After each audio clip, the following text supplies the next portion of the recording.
Welcome to the Jersey Justice Podcast, featuring your hosts, attorneys Gerald Clark and Mark Morris. 37's like washed, but it's like a good washed. It's like you wake up to being washed and you have to start fighting back about being washed. It's like, yeah, but you're washed, but you're cool with it. When you're washed at 28, you're like, dude, That's a I'm good point. washed. That's the guy you're making fun of. Like, dude, that guy shot. Yeah. But then 37, you're like, all right, well, we're all kind of washed. And What's if you're a that? little less How washed, funny. You ever see those videos when they're like, dude, I just walked by these kids on the street and they were like, that's about to be me in 10 years if I don't lock in. You hit a wall at 40, that's for sure. all right, we got 3 You're not years. 40 yet, dude. Look at this guy. You're funny. You're funny. You're funny. But I forget. I listened to your podcast. I forget who it was. It was kind of like, it was like an hour long. It was the dude, I forget his name. It's not Zeke. It was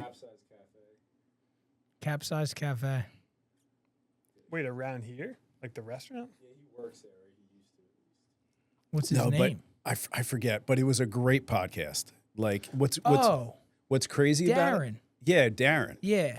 So what's crazy about it is, like, when I bring guys on or whatever, you know, I try to prep, you know, like I'll read the book or whatever. And I was listening to a couple podcasts. Jed actually got me the links. What's crazy about it is it only had like 300 views or whatever, but it was a really freaking good podcast, you know? And it was I thought it was a little dark because you guys talked a lot about addiction and shit like that. And I didn't really want to go down that road too much, other than you brought it up because you were talking about age.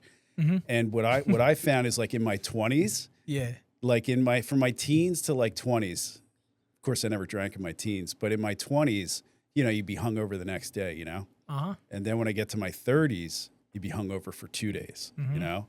And then in your 40s, after drinking like a hard night, you'd be hungover for like 3 days. And then if you're drinking after 50, like, you're going to be dead soon. So don't fucking do it, you know?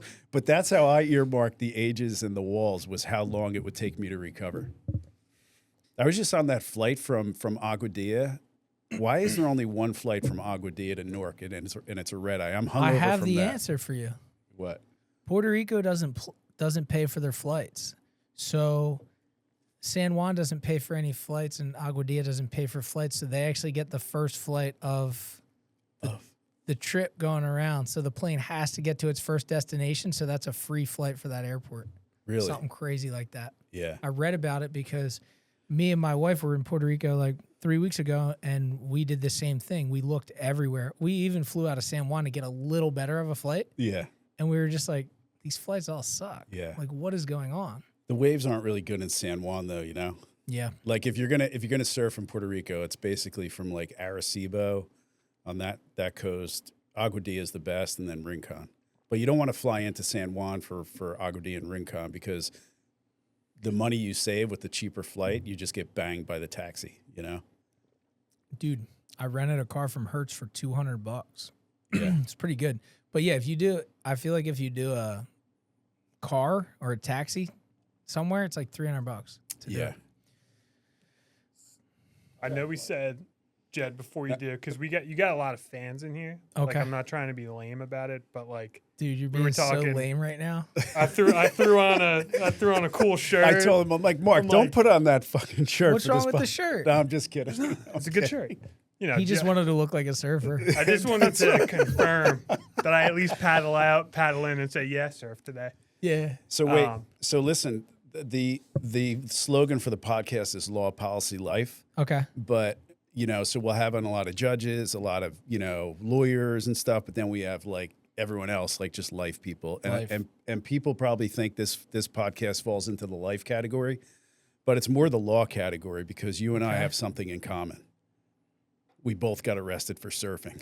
Oh, really? Yeah. Yeah. So I thought you were gonna say something. So it's something it's something I've been hiding in my career, because, you know, a lawyer can't get arrested. Yeah. So then Jed's like, you know, Ben Gravy confirmed for the podcast. So I said, shit, I guess I got to tell the story about when I got arrested for surfing in the 90s. Oh, the 90s. Yeah. I was gonna say, because they were doing beach tagging down here. right? That Oh, was bro. that was like one of our first podcasts. Have Oh, you yeah? have you Yeah. ever gotten like body slam for surfing? No, but by a police officer? Yeah, by a police no, officer, but I not by actually, locals. dude, I did get tackled and body slammed by an undercover police officer in Philadelphia when I was innocently walking down the street, and they slammed me on the ground, put my hands behind my back, cuffed me, brought like the feds, like all these guys around me, and I was like Shit. laughing, and I was like, "What's going on?" He's like, "You're not going to be laughing when we lock you up for bank robbery." Oh boy. 3 minutes later, this lady comes by in a car, shakes her head.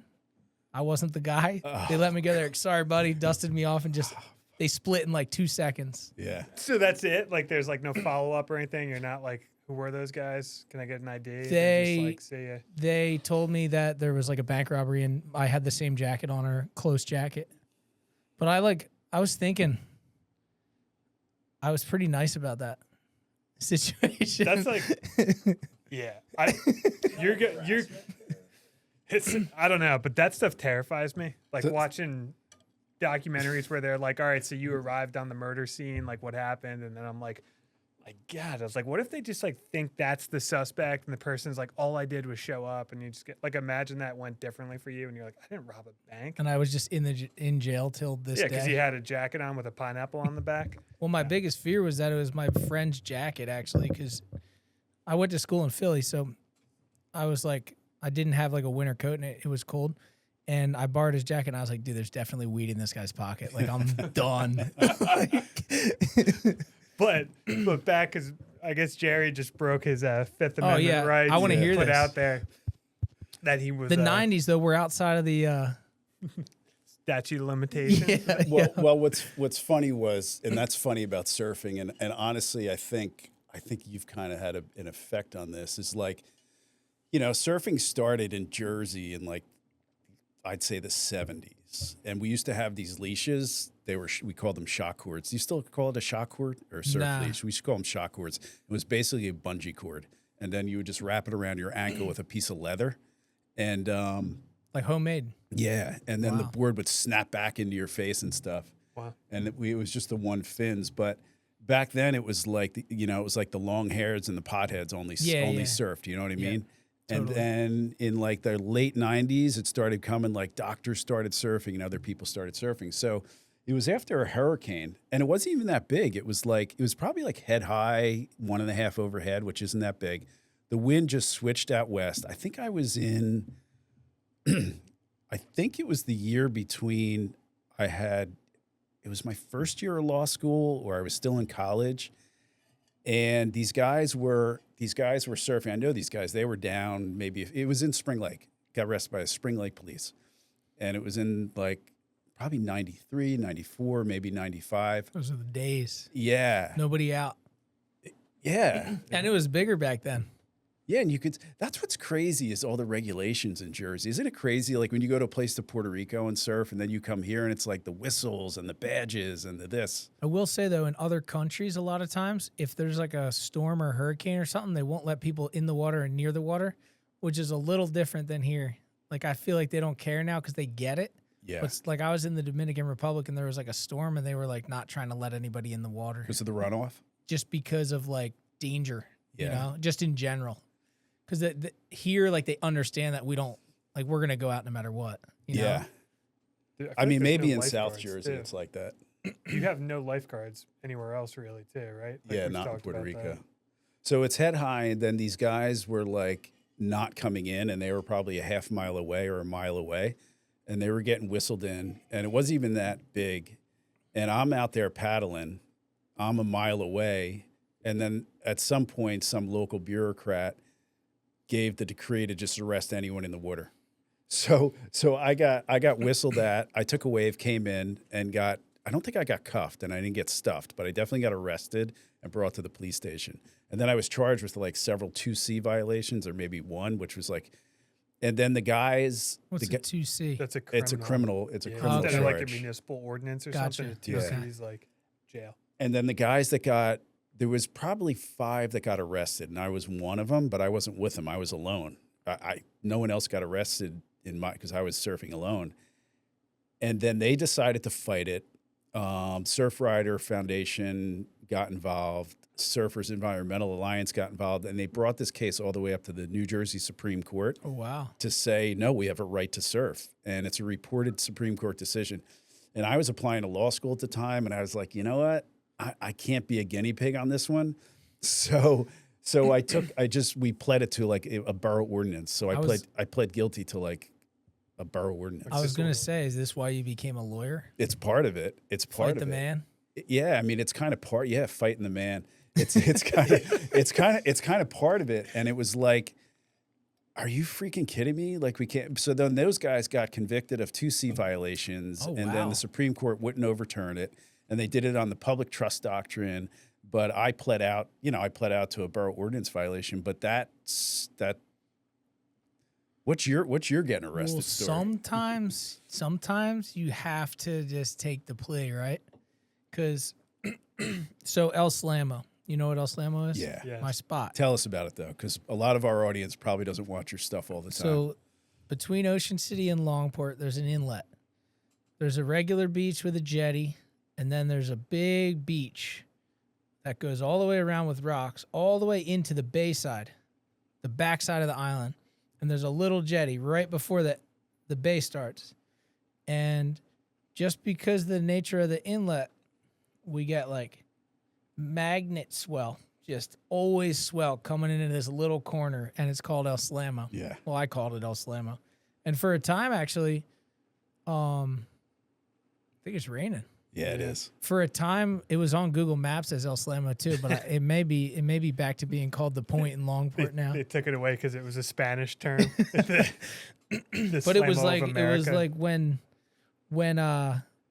like P2P sharing, you know what I mean? Like enough people tagged it on Facebook as El Slammo that it became El Slammo. But anyway, I surfed there my whole life. My first novelty wave, it's what got me into novelty waves. And then one summer they were doing work on the jetty.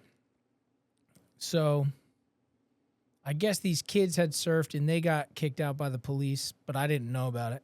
So I went down. I just started surfing, whatever. They're running equipment on the beach. Cops come down, all pissed off, pull me out of the water. I'm like, whoa, all good. Like, no worries. I didn't know anything happened. So I got out. It was firing. It was like 2 foot and firing. But ducking into barrels. So then I start, I like to get a little crafty with it. So I'm like, all right, well, I know the guys don't show up till 9. So like the next morning it was like a 6 a.m. high tide. So I surfed. Next morning, 7 a.m. high tide, I surfed. It's getting away with it. And then, so then the cops came back down. A couple days later, they kicked me out again. Then I went online and I researched the high water line because at the time I was making vlogs every day. So I was like, yeah, I got kicked out again. So I have all these internet lawyers in my comments telling me what to do. So I'm like, okay, I figure out the mean high tide line, right? And then so I used that one on the police the next day, and that really pissed them off. And then God forbid you hit them with logic. They somehow figured out that because it was a construction zone, they could really hammer me with trespassing. Oh, God. So essentially what happened was I threw up the white flag, but El Slammo had been so good that week that I made a highlight video, an additional video, the best of El Slammo. So the cops saw that, and they thought that I went back. Okay. And that's when they issued me the citations. So then I had 3 citations, trespassing, and 2 other ones. And they sent them to me in the mail, to my house in the mail, but I was actually I went to California for like weeks, so I never got them. So I like missed my first court date. So like the funniest thing is too, like I grew up going to the beach in Longport. Like I know all these policemen. Yeah. And but they flip real quick sometimes. Yeah. Like they go from acting like they know you to like as soon as you do something illegal, they don't know you. But anyway, I missed my first court date. That pissed him off even further. But got a lawyer pro bono actually. He was nice enough to fight the case for me, so we fought it. Went 1 week, went another week, third week. They try to kick it down the road. Yeah. They try to make you break. So what happened was, and I don't want to put anyone on the spot. I don't want to be too crazy because I still feel bad about it, kind of. But I had footage of the Longport prosecutor stand-up paddleboarding at El Slammo. And I brought it in. And that didn't do me any favors. I'll tell you that. Well, again, you can't hit him with logic. So, But I was like, look, guys. It's a great spot. Who owns the beach? Is it a public beach? Or It's a public beach. Yeah. And I mean, everyone was using it like a public beach, including the prosecutor. would you say Anyway. you blew up that spot now? Is it like very crowded? No, I blew it up for like 2 summers. When I used to vlog every day, it got real packed, but it was epic. It's one of those places where there's a current. There's a current that rips around the rocks. So if you jump in and you don't get a barrel, you're out. So like any kids who show up, it was like a zoo down there, but it was controlled at the same time. So like, I don't know. Kind of hard to explain. You just have to see it in all of its glory yeah. to understand it, because it's a very small area. So most people that come down just watch. Kid will come out for a wave, and then like your board gets washed in, and it's like one of those things where you can almost take turns. But so finally they broke me. I had court on a Tuesday, and it was firing. It was a hurricane, and I was like, I can't do this anymore, dude. I'll just take it, whatever. So my lawyer got it down to avoiding the lifeguards or something, like a free $0 ticket. So that's what I was saying. Sometimes you just got to take the loss. Something like that. They just wanted me to plead guilty to anything. And as long as they got the $0 ticket and I pled guilty, they were like, all right, we won. Yeah, that's a good deal. That's a good deal. They wanted to make an example kind of it and be like, Yeah, you admit that you were wrong. They wanted me to be wrong. But I did make Surfing is Not a Crime t-shirt, and I sold about 800 of them. That's awesome. It's pretty good. Yeah, so legally, any tidally flowed area in New Jersey is owned by the state and trust for the people for purposes of use and enjoyment for boating, all that stuff. Yeah, I read that to him. You know? Is it California where like a wave is a natural resource? Yeah. Things like that. It's like cutting down a tree. It was a natural resource for my mental health and Yeah. for my job. I was just trying to work, dude. Exactly. So what's the deal now? Can you still surf there, or are they? Yeah, so now that the construction's actually they're doing construction again now, but now ever since the construction was over, you could go back to surfing. The construction Fine. didn't But people change it. still call. But now the lifeguards come down. Yeah. But like I grew up with all the lifeguards. It's all good. It's just crazy how regulated New Jersey is, but I guess it's because it's so densely populated. But like I'm in this rowing group, and we do like I lifeguard still on the weekends and the summers in Spring Lake, and we have this rowing group, and we do these rowing competitions. You've seen like the row races, right? Yeah, what kind of boats? Like lifeguard boats or like the long ones? Lifeguard. Okay, yeah. The yeah. long, not the college crew boats. Yeah, the They're- lifeguard boats. Yeah, South Okay. Jersey, you guys have what they call the Van Dynes, which is a shorter boat, and then up here we have more of the ACs, but then we have Okay. these long ACs. So we row these things, and we row out of different estuaries like Manasquan River and all this stuff, and we got involved. There's a public access to put your boat in the Manasquan River, and then there's after COVID, these people moved in from North Jersey, and these houses bought up these houses like, oh, we don't want them in it there anymore. So they got the local guy to put boulders and block the public access and all this. So we went, did a whole thing, and got that reopened. But it's just crazy how in Jersey we got to like deal with that stuff, for fighting Yeah. the man, like, as you say, Yeah. Yeah. Yeah, even the beach tags. Well, yeah. I mean, we've been for work, this is work, but like for work, lawyer stuff, we've been out to California, and just driving down the coast, it's like, that looks like a good spot. You just pull over, go out. It's nothing. If you were to try to do that here, that'd be where's your Surfing, badge? fishing, and swimming all at the same beach, and Yeah. it just happens freely. That makes a lot of sense to me. I feel like people can regulate themselves in certain ways that the state doesn't need to, or the municipality doesn't need to. But And that's how places of nature should be, in my they just assume that we're so dumb that we can't. opinion. Yeah. This is the surfing area. You know what I mean? It's fun. This will get it flagged if I say it, but it's like, you have debates over like the Second Amendment and stuff. It's like, all right, you should be able to have a gun. It's like, well, does that mean you could have a bazooka? Well, what about a tank? What about like, nuclear warhead? It's like with surfing, I should be able to go out if it's a hurricane, but if it's 6 to 8 foot, if it's 20 foot, then are they able to tell me I can't go out? Like, where do you kind of set that line? Do they block you from going out here? There will be like police cars going up and down, and And there's much certain beaches, so let they'll you cut know. off half a beach, and then they'll put 50 surfers on that half beach, and then there could be 3 more full beaches where you're not allowed to surf. I went surfing in the Thames River in London, and awesome. some guy called the police on me. There was like these high-speed ferries going by, and it's like they kick off like a 1-foot wave. Some guy called the police on me, and I didn't get into it with him. I could have, but I was just talking to him, and he was super upset. He was like a British guy, and he's like, "It's so dangerous. You can't be in there." And I'm like, "Dude, like, just trust me. Like, I got it, dude. Like, I'm fine." And the cops did show up, and I got out and stuff, but I didn't get the bomb. Like, I was waiting for the tide to come in because I knew that at a certain point in the tide, the boat was going to kick off the biggest wave. But I like kind of like, I let him have it because I didn't really want to deal with the situation. But in my comments, dude, like you were talking about, the amount of people figuring out the nuances of what was right and wrong in that situation was like, it was crazy. Like, we had a storm a few years ago. I mean, by a few years, I probably mean it was like 8-9 years ago. But I remember, like, Kelly Slater came here and was surfing with Sam Hammer. Yeah. Oh, he was out there. He's in that video. It's out there. I was out there as well. Really? I made that video. Dude, seriously? Well, I made a video. I don't know if it's the one you watched. Did he surfed that wave? He went from the middle of Pier Beach. You know, it's Pier Beach. That's where you guys were pipe? at. Yeah, at the pipe. It's called Pier Beach. He surfed and shot the jetty. Went past the jetty, right? In that one. That's the exact video I'm thinking of.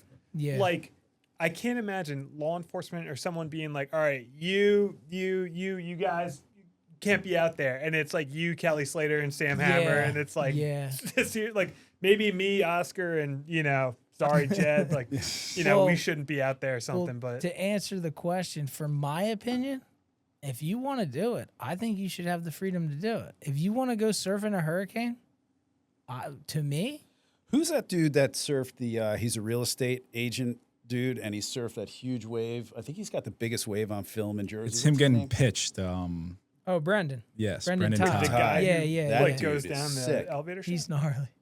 Is that the guy who's like me and my buddy? I thought it may have been you, but I might be confusing it. Where he's like, my buddy and I have this thing where if someone says go, no matter what, like you have to go.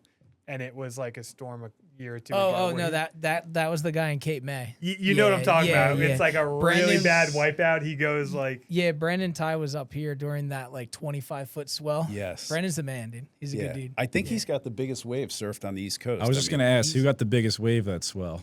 Who would you say? Honestly, probably Logan Kamen, dude. That one, yeah. Yeah, honestly, yeah. So do you? You know what I find? Like I grew up.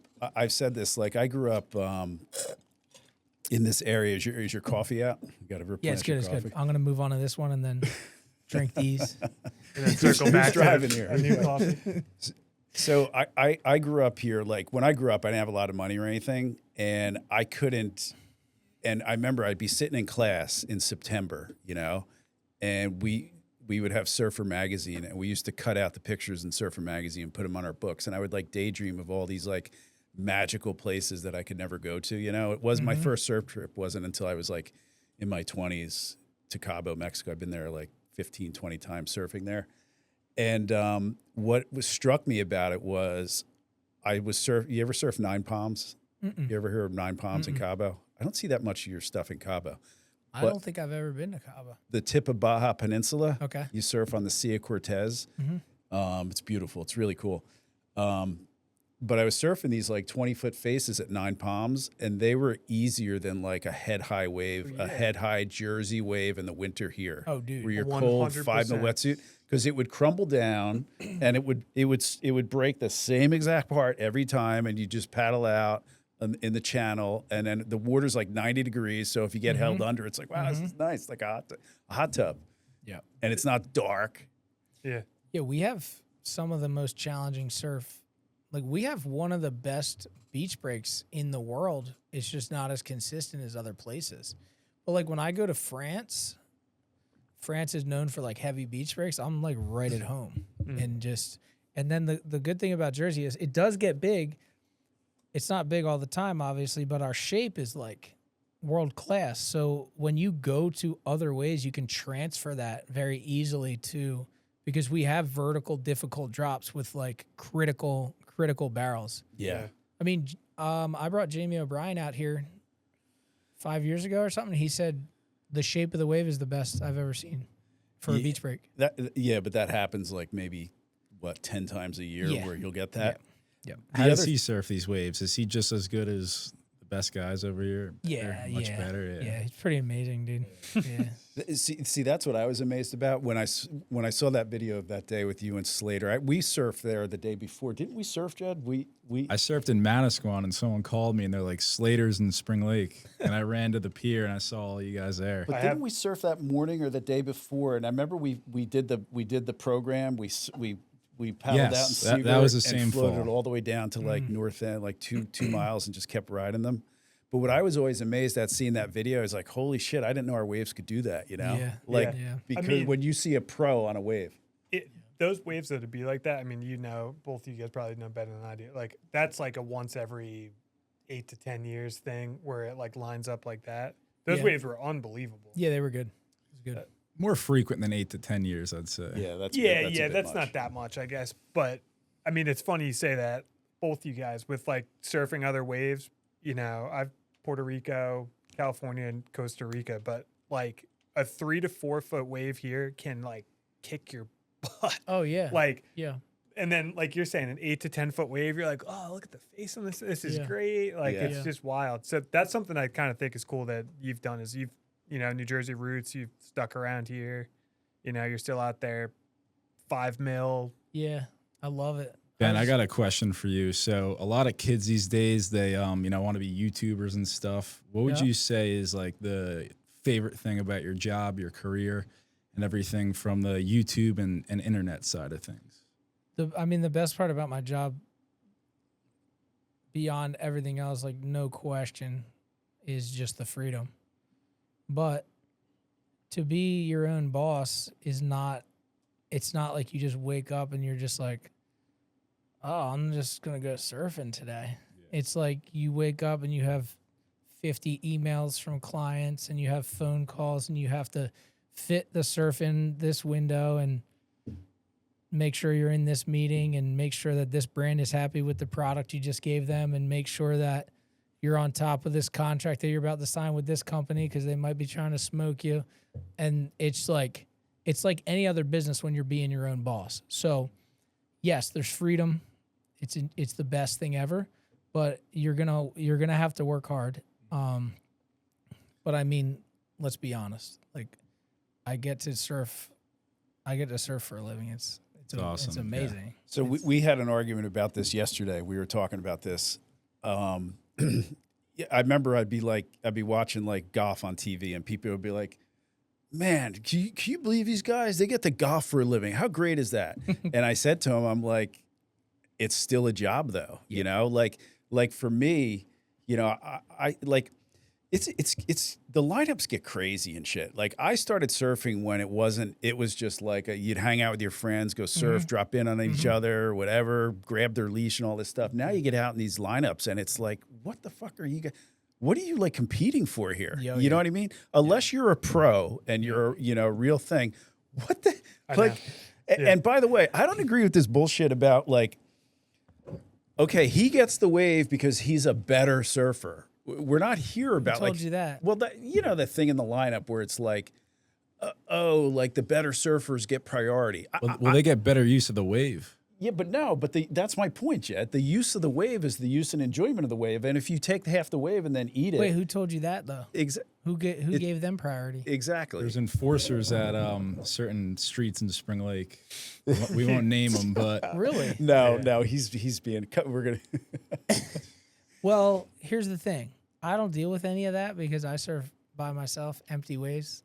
I just won't paddle out in a crowd. I just don't do it. Yeah. So, also, I don't think that the better surfers are owed the waves. I think they can just outposition the other people. So it seems like they're always in a better spot, but really they're just snaking you. And they can take off deeper. Yeah, they're always snaking around you and you just don't notice because you're out there having fun and they're out there. You also turned that into like sort of a brand. Like you brand it semi-pro in a sense. Yeah. Is that correct? Oh, yeah. Yeah, definitely. Well, I call myself a semi-pro because I came up in competitive surfing. Like when I was a kid, I was on the U.S. surf team. I was sponsored by Billabong. I competed in professional events. I was a junior pro. I got paid $4,000 a year by Billabong to surf, but you know, I was a pro surfer. Still a contract. Something. But I did the semi-pro thing because I think it's hilarious, because it's like I was able to make it into my career, but completely different than most surfers would do it. So like I like don't take myself seriously, I guess. So it's because it's all about the fun and the brand and just enjoying like what it is. So I mean, you're definitely a pioneer in that space, I'd say. Like you, Jamie O'Brien, who were doing that years before it was such a big thing. yeah, no, I'm definitely like, I look back on it and I can't even believe that it happened, because there was like, when I started my vlog, there was no one doing surf content like that. Like when I started my vlog, if you talked to the camera, you were a kook. Like, but like I started talking to the camera mostly because I wanted to describe like the novelty ways that I was surfing and like explain like why I wanted to do that. Because like otherwise I didn't know if people would get it. Yeah. You know what I'm saying? But like then who would have thought though that what I was doing would actually become something, and that like Jamie would want to do it, and that people would gravitate towards it, because without like I mean, I don't want to say tour the as wrong well. way, but like I kind of found that audience for everybody. You know what I mean? Because people weren't willing to talk to the camera before. Definitely. So it's like, but I was the one who like put myself out there to see if it would work, and it did. And then a lot of other people tried it afterwards. So when was what your first? What was? Yeah, you're getting like all three sides. No, all good. I all know, good. I know. No worries. What So when did you start the vlog? Was it like 2015? Yeah, it was. So I've actually been making YouTube videos since 2006, like Okay. the day YouTube came out. Yeah. But me and my brothers used to make like stunt videos, like Jackass style stuff. We're 37. We're both Yeah, yeah, 37. okay. So yeah, there's a couple videos out there with 20 views. I hope no one ever finds yeah. But of my friends and I skateboarding and skiing. But so I started my channel in like late 2015, and then I started vlogging every day in 2016. Because like I know you said not to get too much into it, but I had read something, and I know like your sobriety, you're very vocal about that. I think that's awesome. That the vlog kind of took off, and really you committed to that like right around the time. Well, you went so sober? my first year of the vlog, I actually ended up turning my channel into a surf channel. It was actually 1 year of sobriety and see how my life changes. And I filmed 365 days. Every day I'd put a video up, and I wanted to see how my life changed of 1 year of being sober. Like I was a disaster before I started doing that. But then my life got so good that I never stopped being sober. Like, because it improved my life so much. Now I'm over 10 years without a drink. But what happened was I started posting everything, whatever, every day I posted, whether the video was 5 minutes or 20 minutes. And the surfing videos, people started really liking the surfing videos, because there was no surfers, even though I'm not like a world-class surfer, there was no surfers that would share their life and share their surfing and share all the wipeouts and everything in between. Yeah. Oh, I dinged my board. I broke my fin off. Oh, here's my new board. I'm excited about it. Oh, I've paid full price for this board. Oh, this, like I got whatever. This guy gave me a free track pad. Like I shared everything. But anyway, the surf videos would do well, and then the novelty waves started doing the best. So it went from a sobriety channel to a novelty wave channel, because that's what got me the clicks. So I just started chasing that. And then I met Jamie, and then I started meeting everybody, and then I started surfing better waves, and then I just want to add to that, Ben. For years, I would surf like in Spring Lake or wherever, and I wouldn't get film of it, and I'd want to like relive the session or see how it'd be. And I knew you would post the video from that day, so I would check your channel and watch the waves and be like, that's cool. Oh, that's dude. awesome. be like I was out there. Yeah, That's cool. Yeah, I had like a really epic connection to a lot of my viewers back in that time period when I shared vlogs every day. No, sorry, man. Keep Oh, you're going. good. I was just gonna say I just can't do it anymore. I can only make a weekly video. Where did that come from? Because that sounds like that's like a big time accountability thing. Like, all right, just show up. Like I've read stuff like if you're like, man, I don't feel like going to the gym. It's like just go for 5 minutes. Just go for 10 minutes. It's better just to show up than to not go at all? Like, how'd you come up with the like, all right, every day I'm gonna vlog, and then just to go be from honest, there? dude, I was just like, I was like sick of thinking that I was a loser. Like I lived my life a certain way, and so I thought that I was going to be a professional surfer, and pretty much when I was 19 and Billabong cut me, and my dad stopped paying for me to surf contests, and I kind of lost all my momentum in surfing, and I pretty much had a Brad attack. I just decided, you know what, if I'm not going to be a pro surfer, then fuck it. Like I'm just going to be like a bum. Like I don't care about anything else. And then that mentality carried me into just a life of bullshit. So then I was like, you know what? I'm over it. Like I can make something of myself just because I'm not going to be the cookie cutter pro surfer. It doesn't matter. I can still be me and still have a good life. And I believe the worst thing in my life is alcohol. So I'm going to cut that out. And the way that I do everything in life is 100%. Like I will not do something half-assed.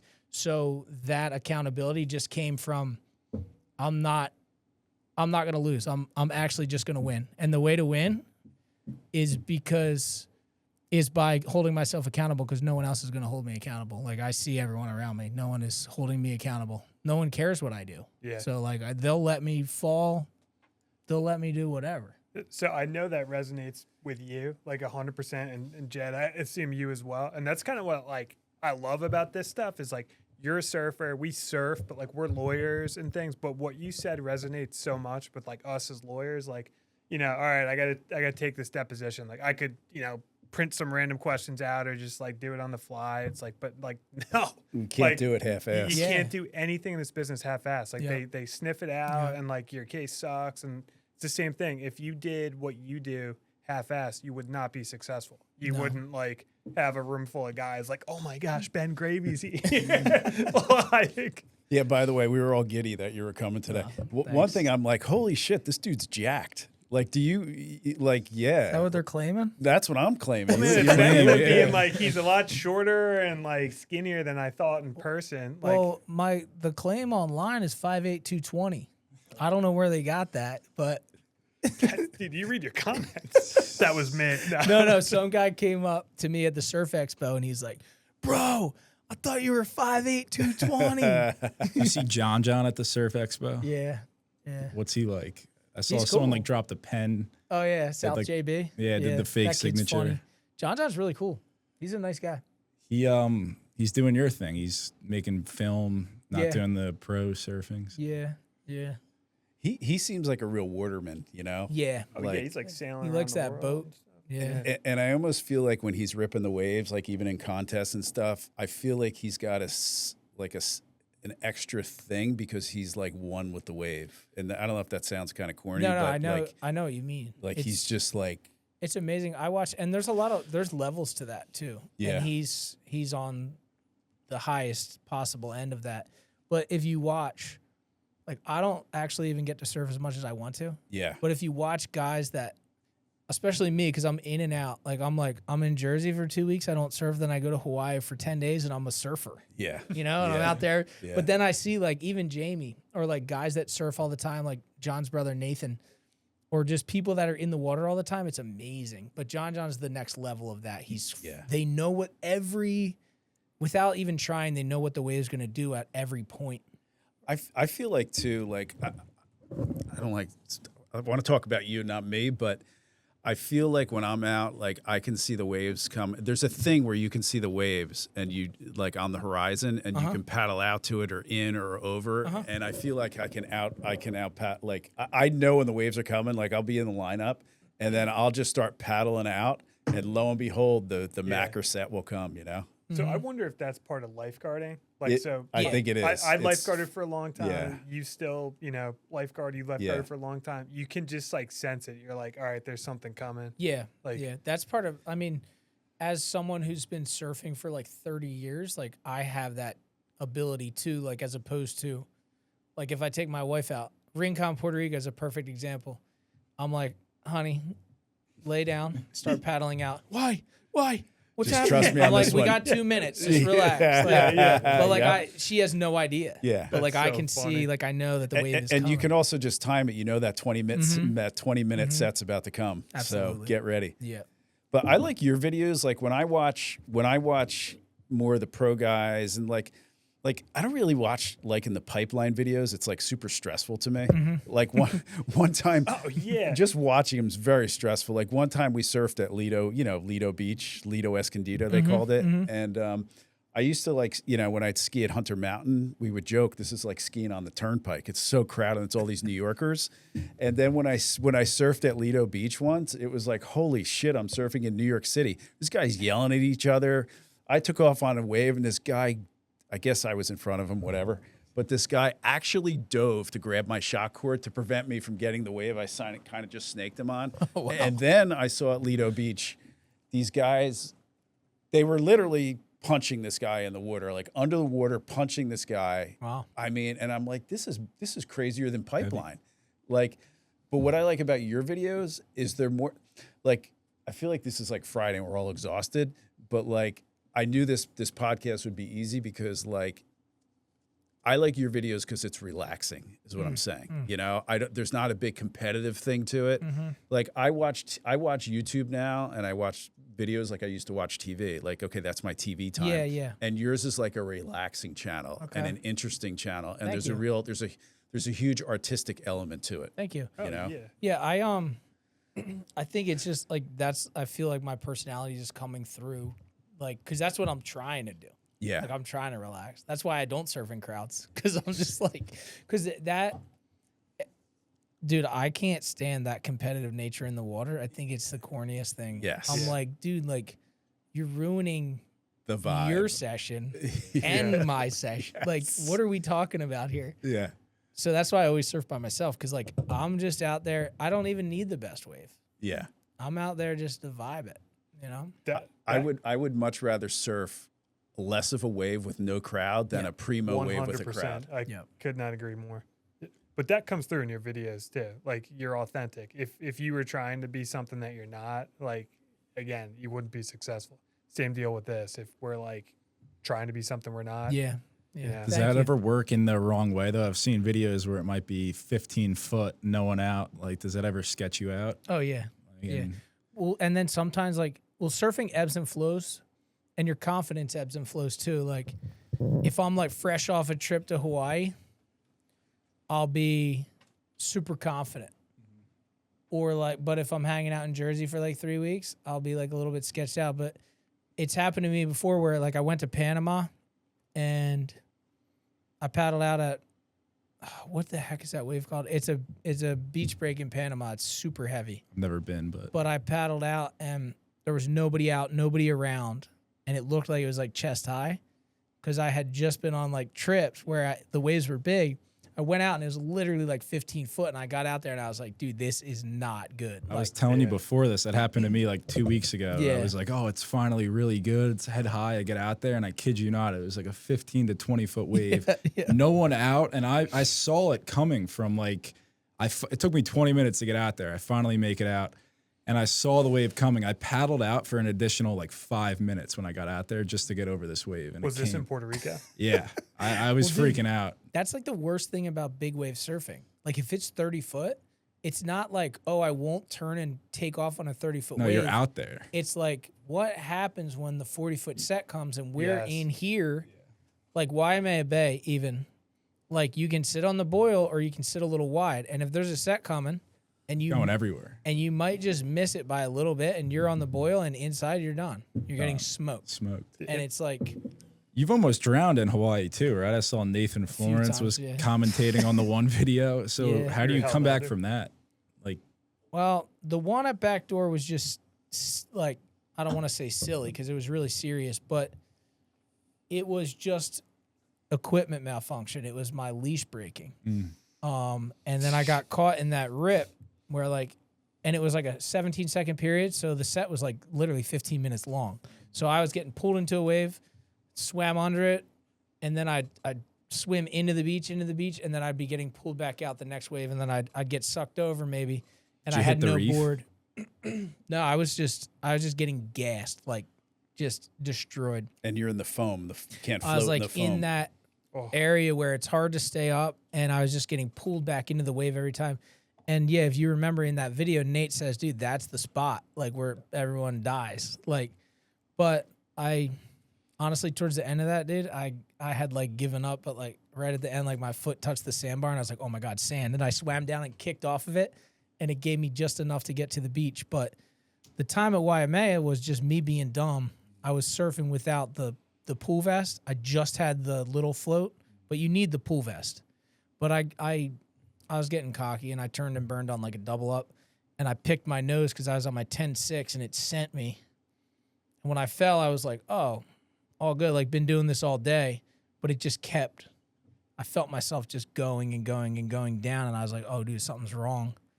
But dude, yeah, I was under there for like 19 seconds, and I was swimming up, and then I saw like it was black. It was like everything they say in the movies. But then I saw like the blue and white, and I swam and inhaled thinking I was at the surface, and I wasn't. So I got water, and then I was under for like another like 8 seconds. And then when I popped up, I got hit by the next wave. But that was just me being totally dumb and not wearing the inflation vest. Because it's like, the thing about it is if it says 20 to 25, there's like 40-foot sets. Yeah. So like, if you're in the inside like that, like you can get rocked. And it's in Hawaii and California and stuff, if it's like 16 seconds, those sets can last for like 20 minutes. So you can just get.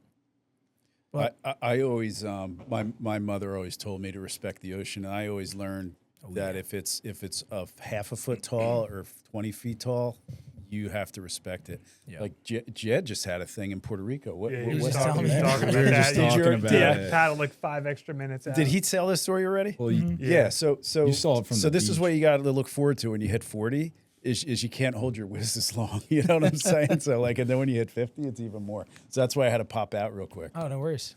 Yeah, that feeling, I feel like that's part of getting older.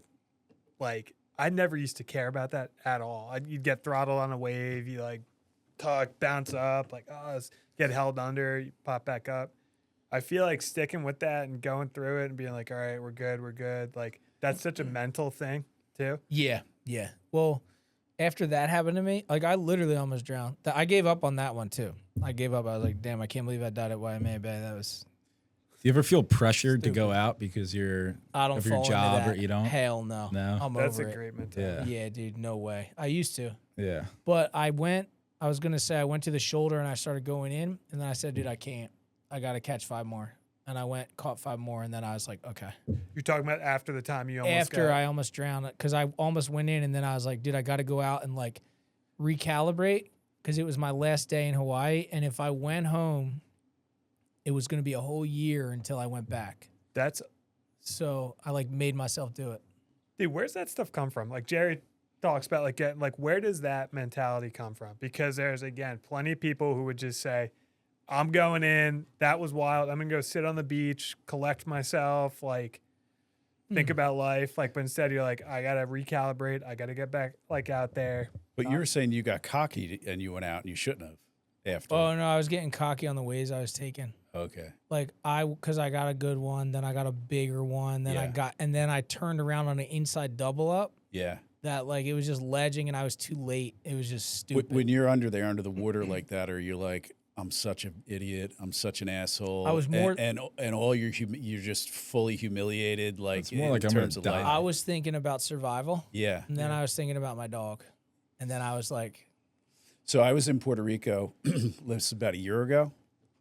And I was at Wilderness, and I'm sitting there, I'm hanging out. I think it read, what did it read that day, Jed? Like 12 to 15? About? Yeah, it read something like 12 to 15. I'm sitting there in a lineup, I'm hanging out like this, and I look on the horizon, I'm like, and I'm like, I didn't even have a chance. Like, I'm in the lineup. Like, I'm probably a little out of the lineup, like a little towards the ocean side of the lineup, not even trying to get inside waves. Yep. And I'm like, what the fuck is that coming in on the horizon? And I didn't even have a chance to paddle to it because there was no way. And I took this, and then this little voice in my head, it goes, you better get your shit together. You're gonna die, motherfucker. Yeah. Like Yeah. literally, that voice said that to me. Yeah. So I get my board and it's coming, and it's a 20-footer, and I took the 20-footer on the head at Wilderness, and I ducked over as deep as I can. I held that board and I said, "Do not let go of this fucking board." And I got spun around like 3 or 4 times, popped up, another 20-footer comes, and it was like. You know, they say, I always learn, like, don't panic in the water. Yeah. And because, you know, lifeguarding and seeing people being on many saves, it's the panic that gets you. Oh, yeah, yeah. And so maybe your resignation that you're going to die, like you were describing, maybe that's what saved you because you're relaxed. And, yeah.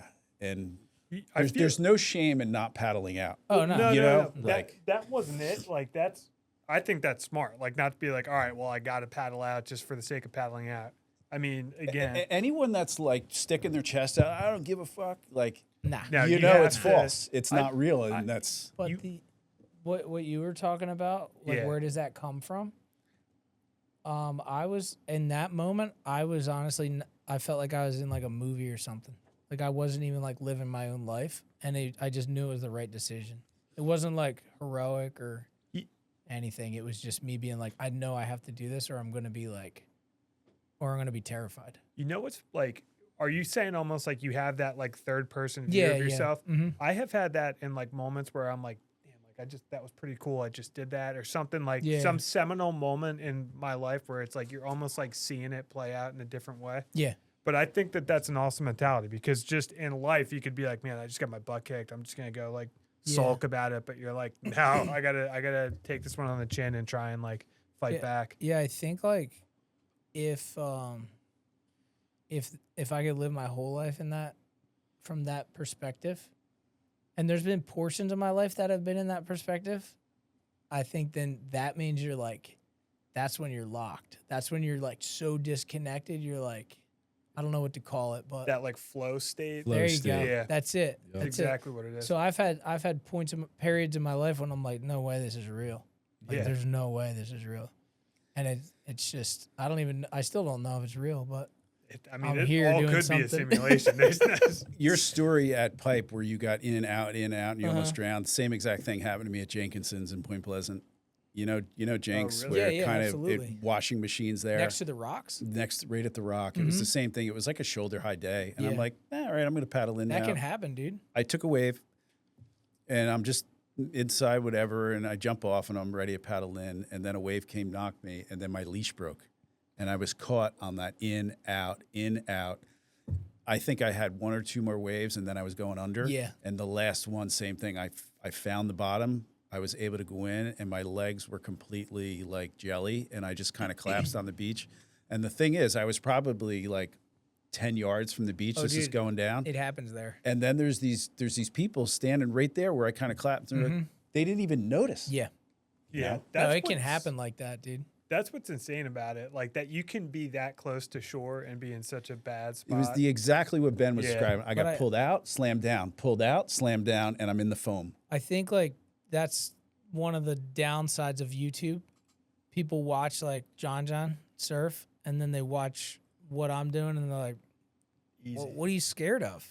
And I'm like, brother, you should come here and stand on the beach and go look at what I'm looking at. Oh, look how before- easy that is. Let's go do that. Without fail, any time I go out surfing on a remotely big day, I stand on the beach and go, oh man, that doesn't look that bad. Yeah. I start paddling Yeah. out, my arms become 20 pounds. Yeah. I'm like, Jesus Yeah. Christ. No, It's always, It's a hard sport, dude. it's Really hard. Your pipe videos, the ones I've seen, it always looks like it's about shoulder head high. Do you ever paddle out and sit up in that lineup and the pecking order and deal with all that, or you just kind of Yeah. go on the smaller days? No, I've been out there a bunch, like a couple big days, but so a lot of those days probably aren't shoulder head high. They're probably a lot bigger, but a lot of the ways I'm grabbing, Yeah. I usually sit back door inside.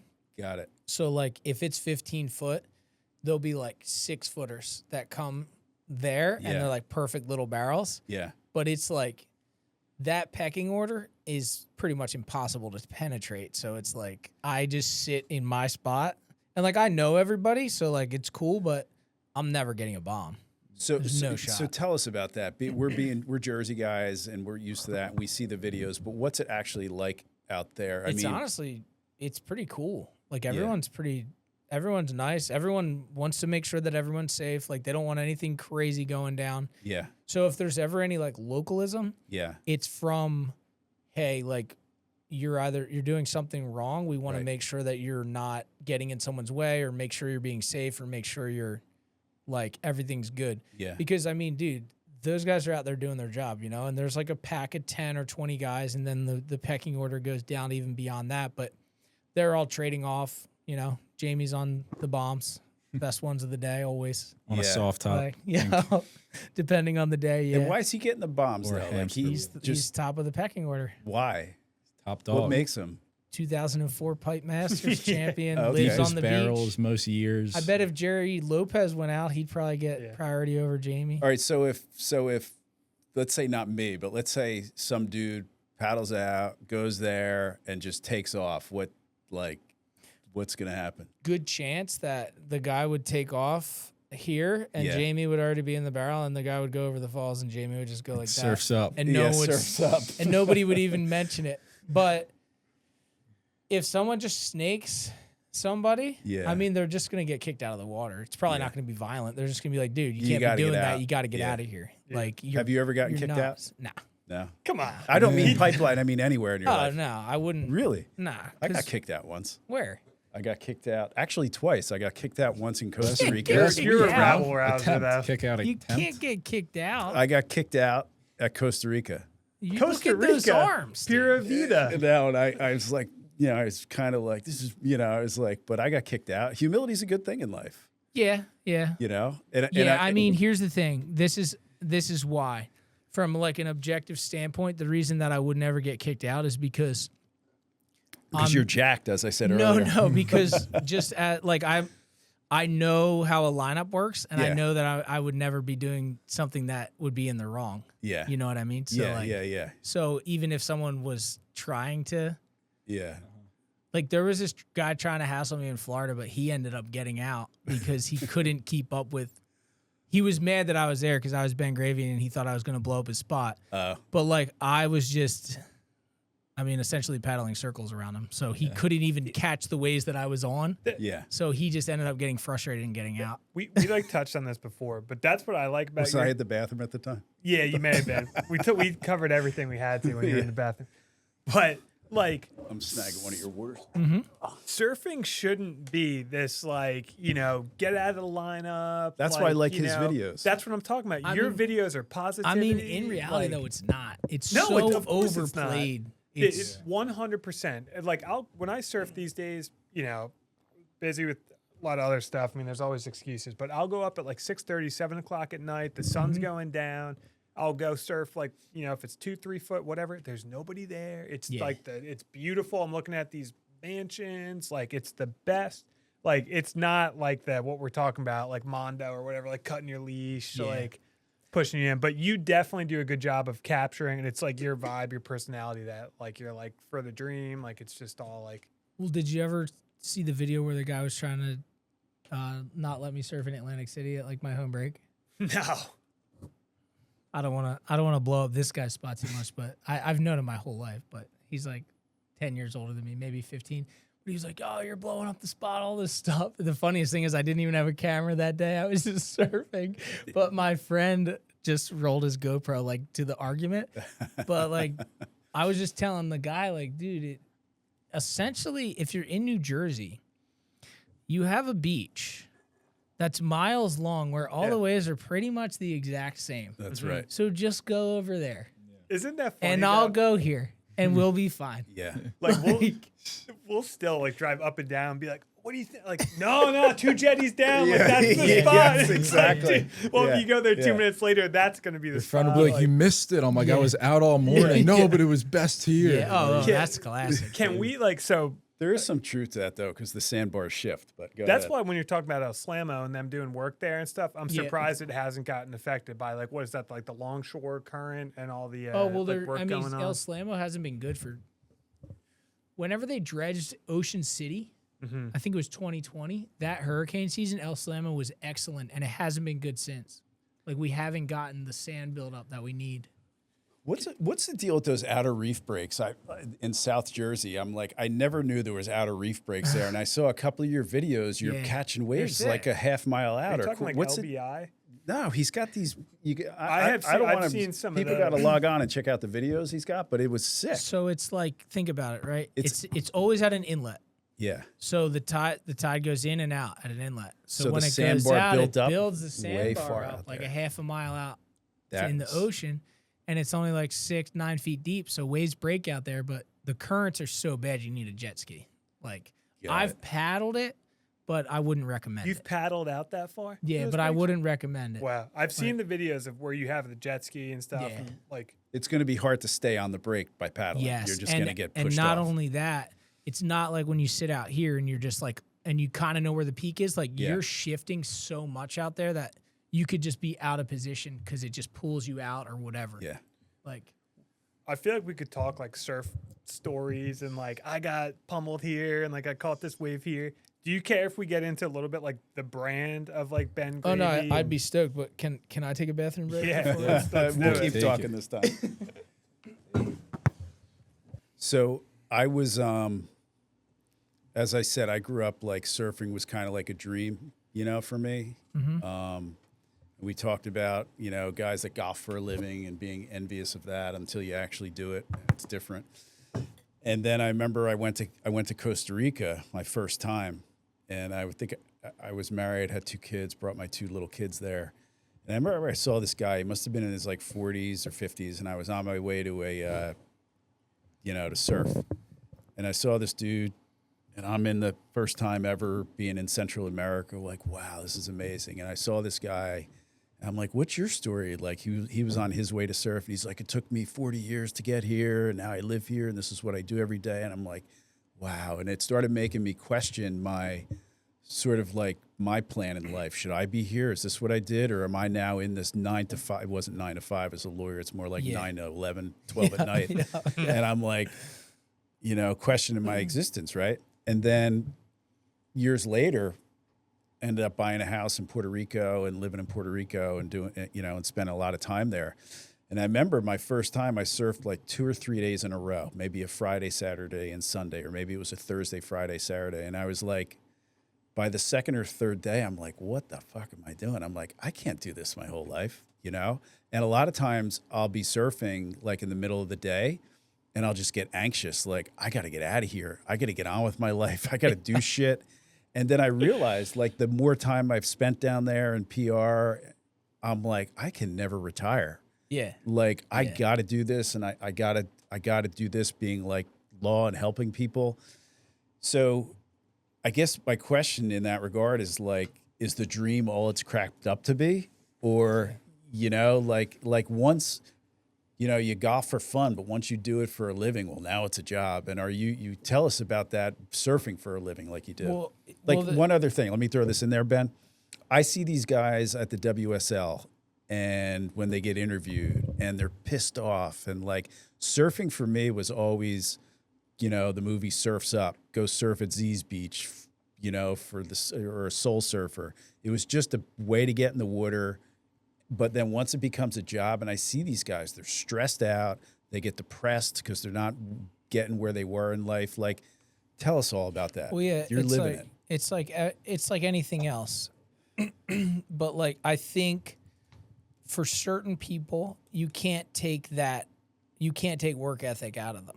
Like, I think I'm with you. I'm never going to retire either. I love it. I live and breathe productivity. Like, it's the best. So I don't view you as just a surfer, though. I view you as an artist and an entertainer. Because I remember watching some of your earlier videos with your brother Hobbs and shit. Yeah. And the thing about it was that I was noticing is there's an entertainment value. There's an element to it, and not anyone can do that.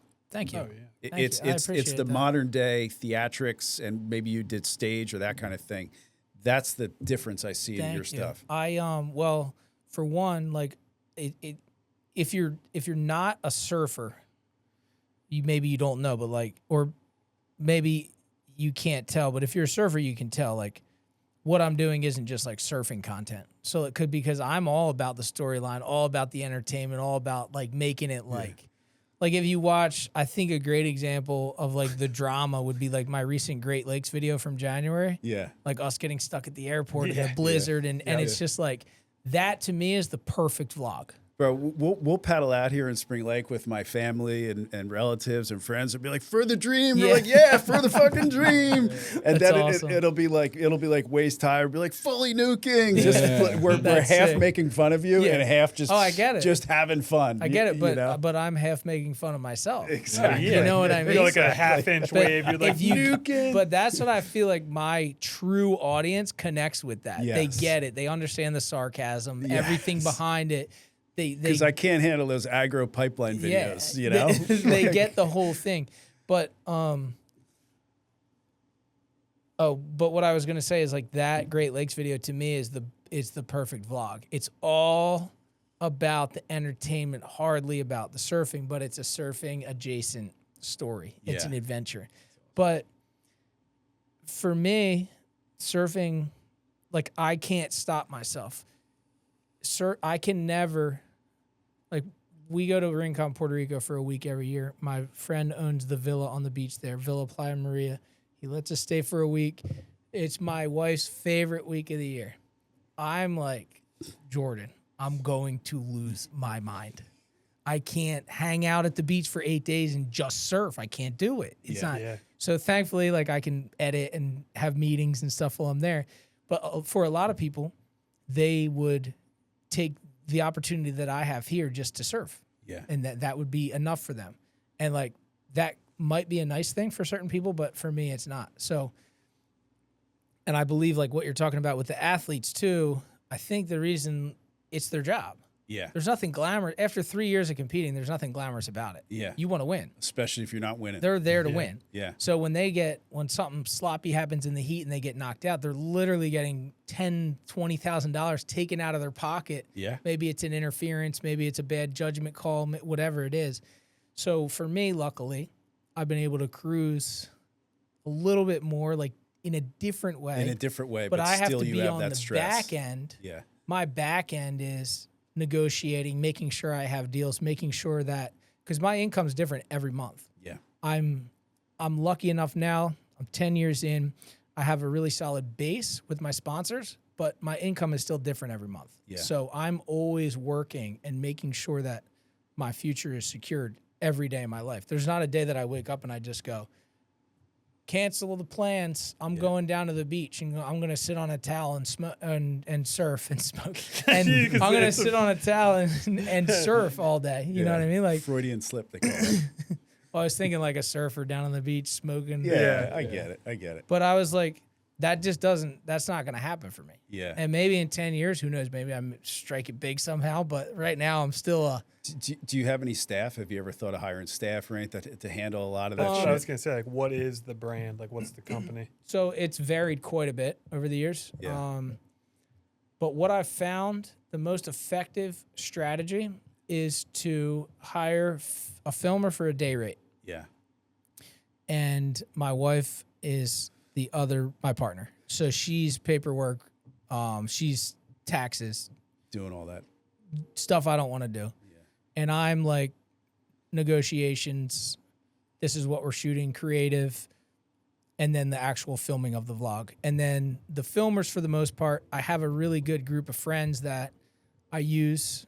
Mackie, probably the most common guy, but I have like 10 friends of mine that film, and some work in the industry, some are just whatever, just filming for fun. But I've had a couple like staff, but it's hard. It's hard because like we'll go 3 weeks without filming something.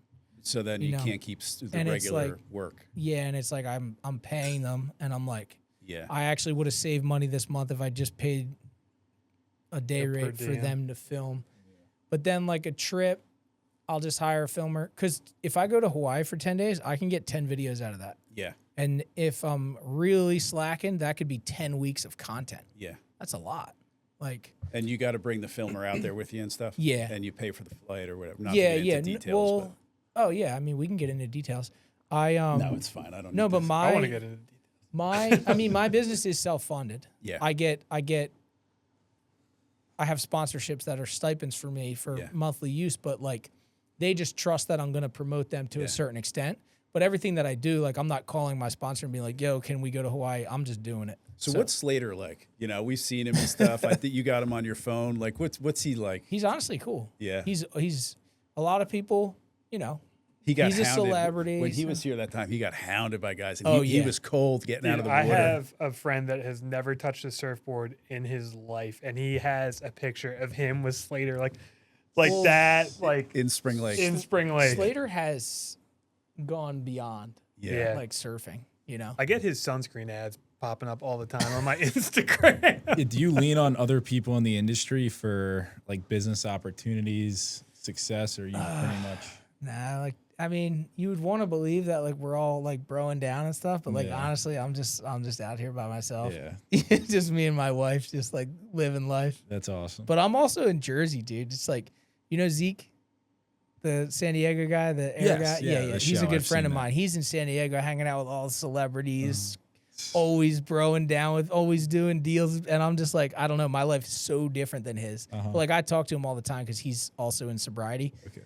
But it's funny because I'm just out in Jersey, just being a Jersey guy. Yeah, you know, awesome. Like I'm not in the industry at all. Yeah. But then like I step into it a little bit. But Slater's the man. Yeah. Like I've heard, you know, he's a celebrity, so some people have like, you know, they have judgments about him, like they think he's arrogant or whatever. But I've never gotten any air of that in my experiences with him. How did you first hook up with him? Like, how did you first get in contact? I think there was a video or something where he mentioned you, or you mentioned Spring him. Lake. So that's swell. This is a crazy. This is a good. Didn't Hammer get him his board? So he borrowed Hammer's suit. Sam and board. Hammer's board, yeah. And I paddled out that day. I was actually having a terrible day. I surfed like Long Branch, and I just blew it, didn't make a barrel, and then I went down south somewhere, and I was just like had a terrible session, and then. My buddy Alex DiFilippo was like, "Yo, come surf Spring Lake. It's pretty fun." And I was like, "All right, fine. I'll do it." Went out, and then like Ryan Daly. Do you know Daly? He was out there. I don't think so. He's like a Seaside Park guy, but he was like, "Yo, Slater's showing up," and I was like, "Cool joke." Yeah. I don't get it. It's just Sam Hammer. So then, Slater paddled out in Hammer's. Like, I guess his daughter goes to school in New York or something. So he paddled out in Hammer's like wetsuit, and he had the hood on, which was hilarious. And the Firewire board. And then, so I paddled up to him because I was like deep in the game at that point. I was like, I wanted the Slater thumbnail for my vlog. So I paddled up and I was like, yo, can I get a clip with my GoPro? And he's like, yo, what's up, Ben? I was like, what? Seriously? That's sweet. What? And then I filmed a little clip like, yo, Slater's out here. This is crazy. I remember that one. And then I left. And then you made a sick barrel after, right? I did make a barrel, yeah. It was a decent day. It was a good one. But I left, went home, and I went in my... Oh, Slater posted that night, and he tagged me. Yeah. And I was like, oh, shit, Slater knows who I am? That's crazy. But then I made a vlog about everything, so I had like a full vlog about just him tagging me. Yeah. But then later... Then he followed me, I think, and I was stoked about that again. But then I did the video where I said, yo, can everyone go comment on Slater's Instagram and tell him to send me to the wave pool? That's fun. So then it was so random. The day I did that was the closing day for the surf ranch for that year, whatever year it was. And he went on Facebook Live because he was doing a promotion giving away a trip to the wave pool. And he just said, oh, before I get to the live, I just want to let everybody know, like, I got your messages about Ben Gravy. Like, he's going to be my first invite next year. That's sweet. So he actually didn't invite me till October, so I wasn't the first invite. But, yeah, he brought me out there on his, like, he gets, like, a certain amount of days a year. Yeah. But, yeah, he brought me out to his personal session, fully pampered, food. Yeah, that's awesome. The trip. Like, so you have him on your cell phone, like, oh, I have whatever. him, Yeah, that's cool. I texted him the other day, actually. Call him. What's he doing now? What's he up to? I know he's got a new baby or something. Being famous, dude. Yeah. He golfs a lot, right? Yeah, I think he has his second kid. Yeah. That one podcast on Joe Rogan where he explains like why certain spots are big. Oh yeah. That's a great segment. Yeah. I don't know. He's just doing it. Like, I saw him golfing. I don't really talk to him like that. When I texted him the other day about like some business stuff, but he sent me a picture of a whale. He's like, yo, I was just swimming with this whale. And I was like, no way, it's a big whale. How about like John? Do you have him in your phone? Nah. But you have Nate. I talked to Nate. Yeah, Nate, yeah. Nate does videos too, right? Like a good amount. He's like paddling out of J Bay. I would say Nate's probably like the biggest surfer in the world right now, honestly. Like not up. I don't want to say up and coming because he's known, but like there's like Slater. Yeah. But like Nate is the guy right now. I mean, he makes the gnarliest videos, I would say. He surfs the gnarliest waves. No one surfs those waves. Yeah, no one's doing that. Yeah. All right, I got random. I'm like spitballing questions Let's here. go. Yeah, Spitball. I'm just random like thinking about stuff because I know we got to end this thing, and I'm like, wait, I don't want to. I want to. So, what was the deal with the video? You made a video where you made a wave pool in the Midwest or something at some guy's house that ran. Well, they made it, and then I just went out and tried it, but I made a nice promotion for them. Does it ever freak you out, the dude with the brain amoeba at the Texas wave pool? Like that guy's from Margate.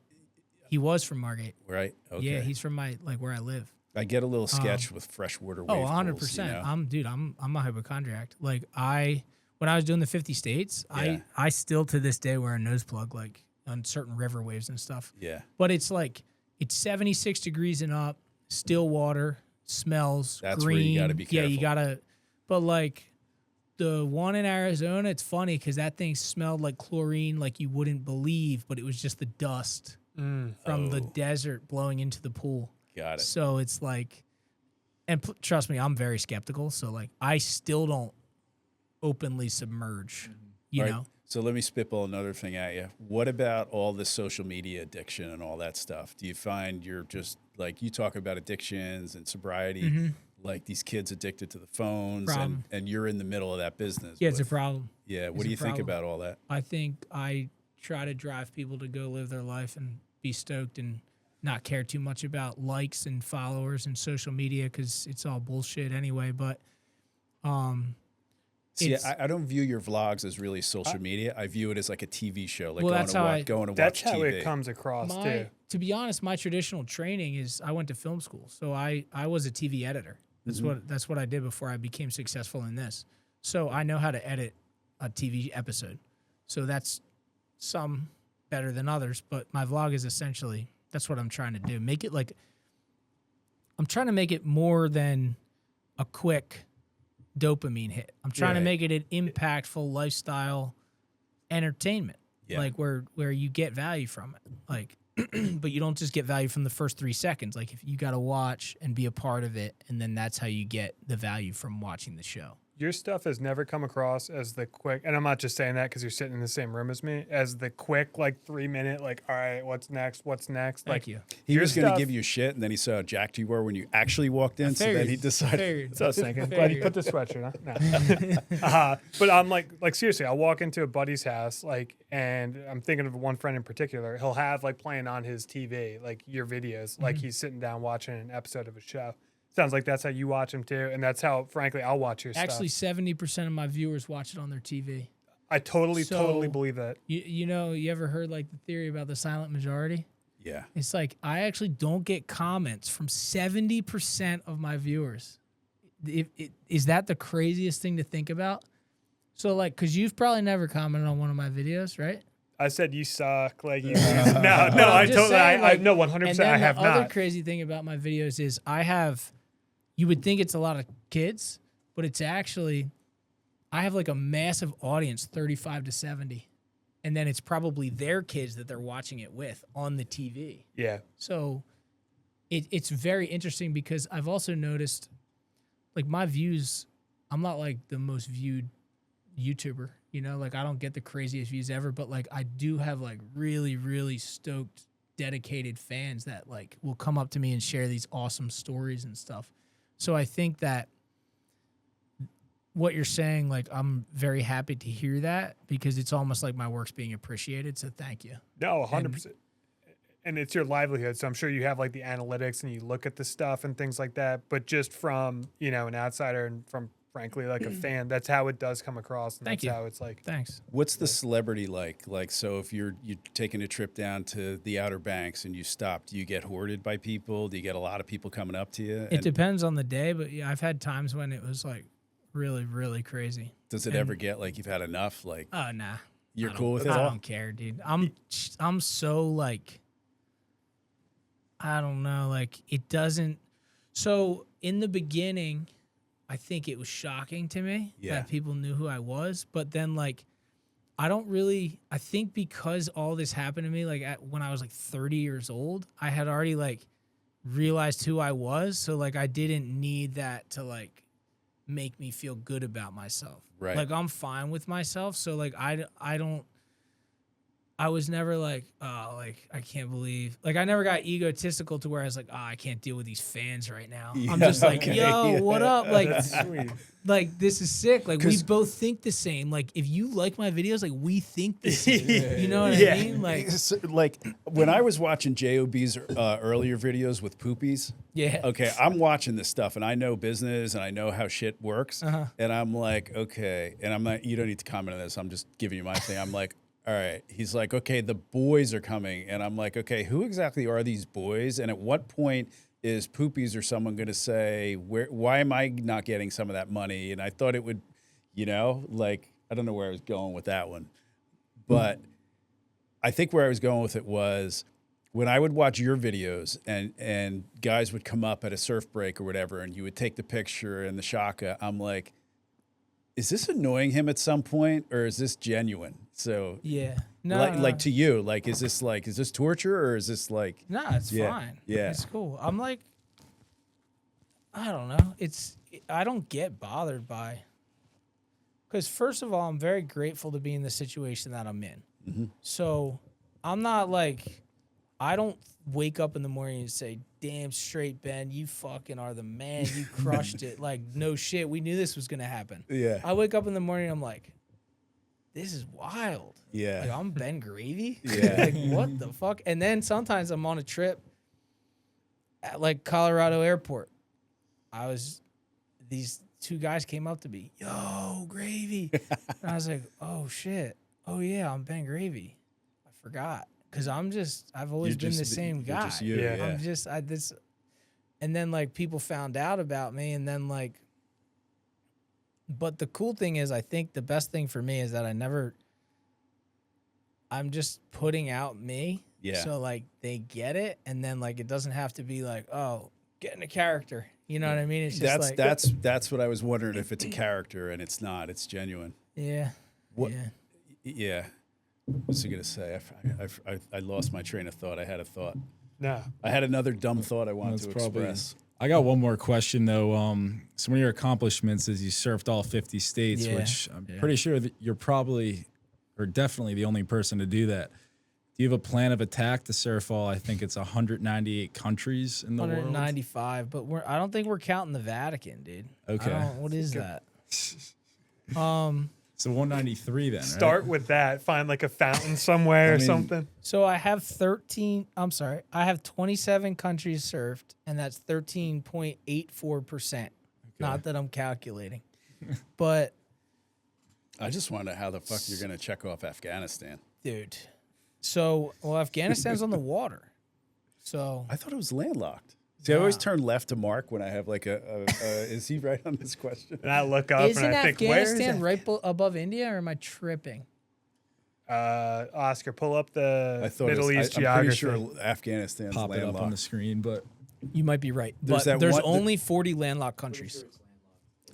There's that There's- one dude, that YouTuber that travels to all the gnarly places Oh, in the yeah, country, yeah. Haiti. Those guys are great. You nabbed Haiti real quick. That Yeah, was that was pretty a sick. Smart move, Would right? you, Dominican Republic, you just paddle right over to Haiti. We surfed over. That's so funny. He did like, what do you call that when you go and then you turn back on a wave? What the hell's that? Cutback? Oh yeah, he did a cutback. He went to Haiti and did a You're the cutback. kook. You're the, I am a kook. South Sudan, if you're worried about amoeba, I don't know Did a cutback. what bodies DR. of water there. Yeah. Well, okay. Here's where I'm at. This is where I'm at. I think there's 40 landlocked countries, and then there's like a few dozen like very dangerous countries. So if I get like all of North America, all of Europe, all of South America, and then I work my way into it, I feel like I'll figure out how to get the proper backing to do it. Like I feel like if I'm getting close, like if I get to 150, countries or like some type of organization or like I don't know, like somehow people will help me. I think it's going to become like a movement, and then like when I get there towards the end, people will be like, "Oh, he's got to do it!" Like, and Bro, then like sometimes I world watch. peace. That's like people who climb the big mountains if they don't have the permits and they're doing the 7 mission. That peaks one guy or- on Netflix who did like all. So we're lawyers, so we're going to give you advice. Don't end up like Bumgardner. Who's Bumgardner, dude? You know, the guy, he did the skydive from space and then he ended up Felix dying. Bumgardner? Yeah, and like don't Oh, be. but he died Wait, recently. that guy ended up dying? Bumgardner died, didn't he? He died recently, I You think. talking about the guy with like the Red Bull thing? He stood there Yes, and was he's just dead. like He's dead. Felix I think it's Felix. Oscar. Oscar. Yeah. Did I pull think up. you're right. I think he died, but in the last couple of years, like years Was after that you he did started that. spinning too much? Or No, something? he did kite. He did the kite thing Yes. and landed into a Yep. something in Italy. He died in July of 2025. Wow. Yo, So Rest in peace. What's the advice? Don't die. Yeah, Fuck. The advice, dude. No, I watched You some. take I one, already if you been take trying one to thing away not from die. this, This is what I was getting at. This is what I was getting one at. thing. Sometimes I'm not gonna lie. I watch these videos and I'm like, well, you know, I mean, if you did drown in freaking. Yeah. It's not talking about your videos. No, yeah, I am. If you drowned a pipe, Mackie would have caught that on video. Like that Yeah. shit was on video. So Yeah. I'm like, I'm looking at this and I'm like, when I saw the Haiti one and the Border Patrol come up to you, I'm like, this is the one. This is the one where he's getting locked away for 10 years. Yeah, but like, dude, since I got the edit out, then you know we're good. yeah, so exactly. I know I'm stupid, but Unless Mackey's doing it from a satellite. Well, I always that was a sick one. The video in the DR in Haiti. That's crazy. I tell my wife, and I don't even know if she listens, but I'm like, dude, if anything happens to me, there's like 3 unedited vlogs on here. You got to get them out. Like, just export them where they're at. Like, if they're like Area 30% 51 done, is just real. put them out, dude. That's funny. All right, But so, go ahead. I'm Let's do gonna try to just I want to live a long, healthy, stoked life. So the thing about the DR thing, dude, I don't know. It looks gnarly on film, but when you're there, it was like us like me trying to convince you to like let me do something. Yeah. You know, it was like on film it's like gnarly, but when you're there, it's kind of like, these guys are people. Yeah, They'll get it. yeah. You know? I don't know. They were cool. It seems like they recognized just too some They of were- the locals and stuff. They were cool. Yeah, they were cool. They didn't body slam you, and No. they didn't ask you for a beach badge. No.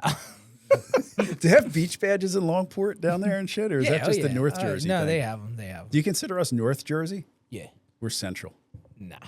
We're That's, I Central. went to school Doesn't in make Delaware. sense. so That's what the hell is Newark then? If That's New York. yeah, exactly. Did you ever? And we call them bennies. We call them Shoobies. Shoobies? I'm a shoobie though. Yeah. I was born in Pennsylvania. Okay. Yeah. So I'm a shoobie.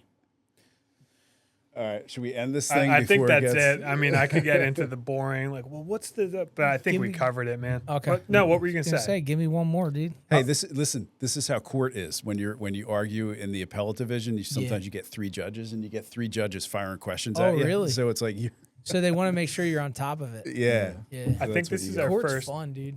3-questioner podcast too, right? Where we've been firing Yes, off like it's that. the first time I've been here. When I walked out there, I was like, it was almost like we took a break during a deposition. Yeah, exactly. Well, listen, this used to be the deposition room, you know? It did used to be. All right, so listen, we had Anthony Ferrara on here. Mm-hmm. Check out his stuff. I think a sick video would be you surfing, go surf with Anthony. He's blind, but and it was Tony Hawk. He did a skateboard video with Tony Hawk. The thing got like a Oh, gazillion really? views. Yeah. Dude, I'm locked in. Let's go. And then he did a Football from Gronk, from right? Gronk. So he does these guy's doing videos. Yeah, I think he's here actually. Is he? Go get.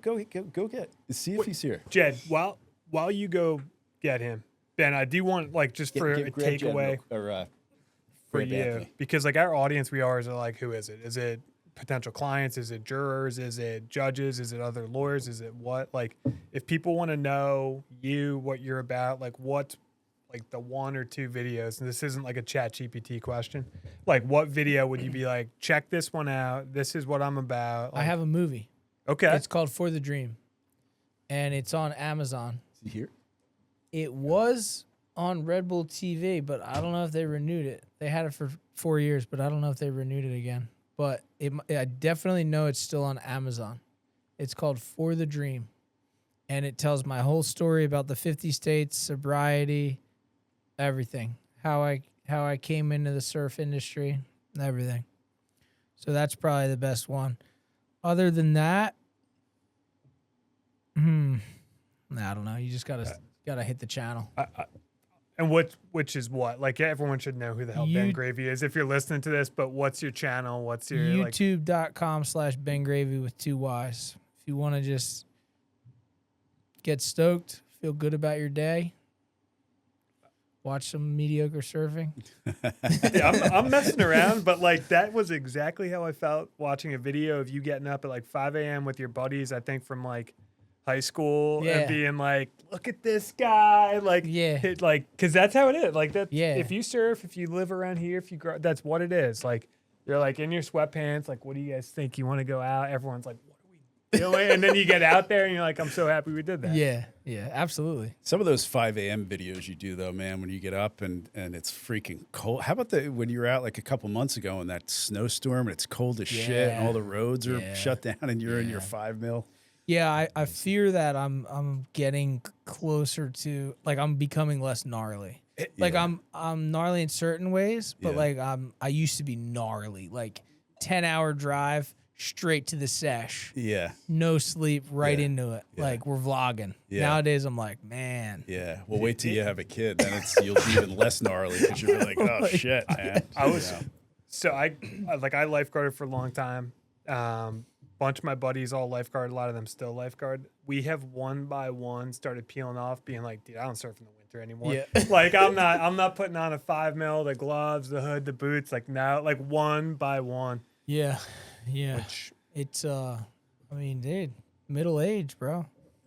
I know. All right, cool. Well, listen, hey, thanks so much for coming on. It was really nice of you to come here. It's cool to meet you in person and try to get some cross, collab with our different audiences and stuff. So I really appreciate it. I appreciate the films you put out. Thanks. The good vibes. And, it's awesome. Honored for the invite. Awesome. Thank you very much. Appreciate it. Thanks, Ben. All right, Ben.